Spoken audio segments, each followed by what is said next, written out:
জীবনে একবার যদি এটা না খেয়েছেন তাহলে আপনি কিছুই খান নাই। একবার বানিয়ে খেয়ে দেখুন, আমি আমার নাম পাল্টে দেবো যদি আপনাদের পছন্দ না হয়, সারা জীবনের জন্য এর স্বাদ মনে থাকবে। বিহারের ছট পূজার এটি একটি প্রসাদ, যা বিস্কুটের মতন খেতে, একদমই মুচমুচে কুরকুরে, একদম বিস্কুটের থেকেও যেন একদম অমৃত স্বাদ। মানে একবার খেলে আপনি ভুলবেন না, একবার বানিয়ে তো অবশ্যই দেখবেন। মানে না বানালে আপনি অনেক বড় কিছু একটা মিস করতে যাচ্ছেন।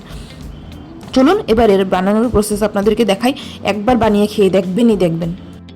এখানে আমরা নিয়ে নিয়েছি 7 কাপ আটা, মানে ঘরে যে রুটি বানানোর জন্য আটা ব্যবহার হয় সেই আটা নিয়ে নিয়েছি।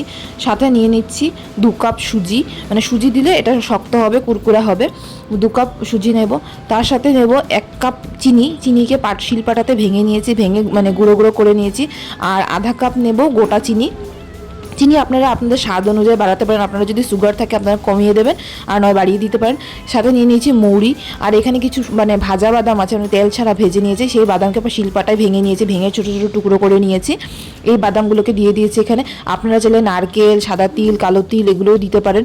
আর খবরদার কিন্তু নারকেল দিলে শুকনো নারকেলটাকে দেবেন, নয়তো কিন্তু বেশি দিন ধরে জমা রাখতে পারবেন না। এটাকে বানিয়ে একটা কন্টেনারের মধ্যে ভরে রাখবেন, টাইট করে মানে ঢাকনা লাগিয়ে, দেখবেন অনেক দিন থাকবে। এবার একে দেখুন এরকমভাবে জমা করলে ভেঙে যাবে। এর মধ্যে কিছুটা ঘি, মানে 3 চামচ মতন ঘি আর কিছুটা সাদা তেল দিয়ে দেবো। সাদা তেল মানে আপনার রিফাইন তেল দিয়ে ভালো করে মাখিয়ে নিতে হবে সব কিছু একসাথে মিক্স করে। তারপর দেখুন এরকমভাবে বন্ধ করলে এরকমভাবে জমাট বেঁধে যাবে। এরকমভাবে জমাট বাঁধলে আপনার রেডি একদম ডোটা। তারপর আস্তে আস্তে অল্প অল্প করে কিন্তু জল দিয়ে আপনার একটা আটার মতন মাখিয়ে নিতে হবে, কিন্তু আটাটা অনেক শক্ত হতে হবে। যতটাই শক্ত আপনারা আটাটা মাখবেন ততটাই এটা ভালো হবে, আর অনেক মানে বিস্কুটের মতন হবে। যত শক্ত পারেন, আমার থেকে যদি আরও শক্ত মাখাতে পারেন আরও ভালো। তো এরকমভাবে শক্ত করে মাখিয়ে নিতে হবে, শক্ত করে মানে অল্প অল্প করে জল দেবেন, কিন্তু শক্ত করে মাখিয়ে নেওয়ার পর আধা ঘন্টা মতন এই আটাটাকে রেস্টে দিয়ে দেবেন। তারপর আরও একবার মাখিয়ে নেবেন, মাখিয়ে নিয়ে তারপর আপনারা ঠেকুয়াটাকে বানানো শুরু করবেন। তো দেখুন আমার আঙুলে ঢুকছে না, এরকমভাবে শক্ত কড়কড়া করে মাখিয়ে নেবেন। পারলে আরও শক্ত, পারলে আরও শক্ত করে নেবেন।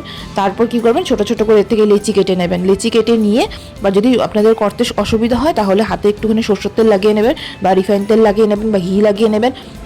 এরকমভাবে গোল করে নিয়ে এক্ষেত্রে সাজে থাকে, অনেকে সাজে বানায়, সাজের দরকার নেই, সাজ ছাড়াও হয়ে যায় যেহেতু প্রথম বানাচ্ছেন। তো এরকমভাবে পাতার মতন একটা শেপ করে নেব, হাত দিয়ে চেপে চেপে পাতার মতন শেপ করে একটা চামিচি নেবো। এই দেখুন এরকমভাবে চামচি নিয়ে পেটে মাঝখান দিয়ে কেটে দেবো, পাশ দিয়ে কেটে দেবো, পাতার মতন একটা শেপ করে নেবো। পাতার যেরকম আঁশ থাকে না, এরকমভাবে করে নেবো।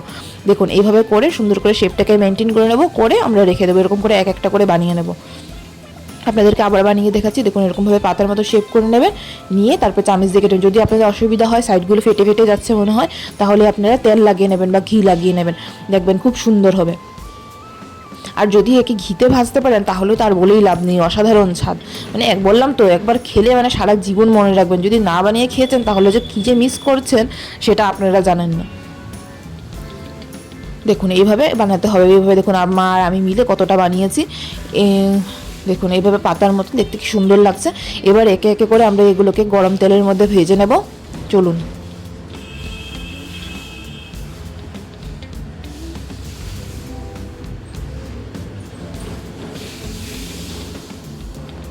এই দেখুন কড়াইটাকে গরম তেলে বসিয়ে দিয়েছি, মানে গরম করতে তেল বসিয়ে দিয়েছি।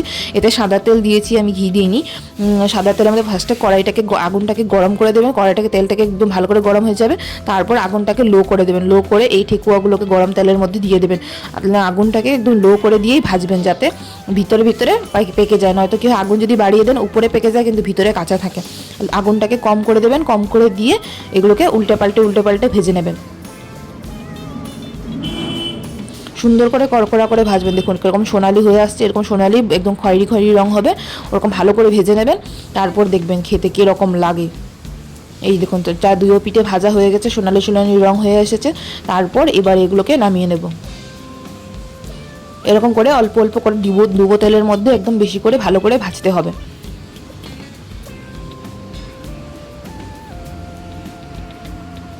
আর সাথে সাথে খেলে কিন্তু এগুলো একদমই ভালো লাগবে না, মানে আপনার কোনো মুচমুচে হবে না। কিছু সময় আধা ঘন্টা 1 ঘন্টার জন্য রেখে দেবেন, ঠান্ডা হতে দেবেন, তারপর খাবেন। তারপর দেখবেন কীরকম ভালো লাগে। যদি রেসিপিটা পছন্দ হয়ে থাকে আপনারা বানিয়ে দেখবেন ঘরে, আর আমাকে জানাবেন যে কীরকম হয়েছে। লাইক শেয়ার সাবস্ক্রাইব করতে একদমও ভুলবেন না কিন্তু।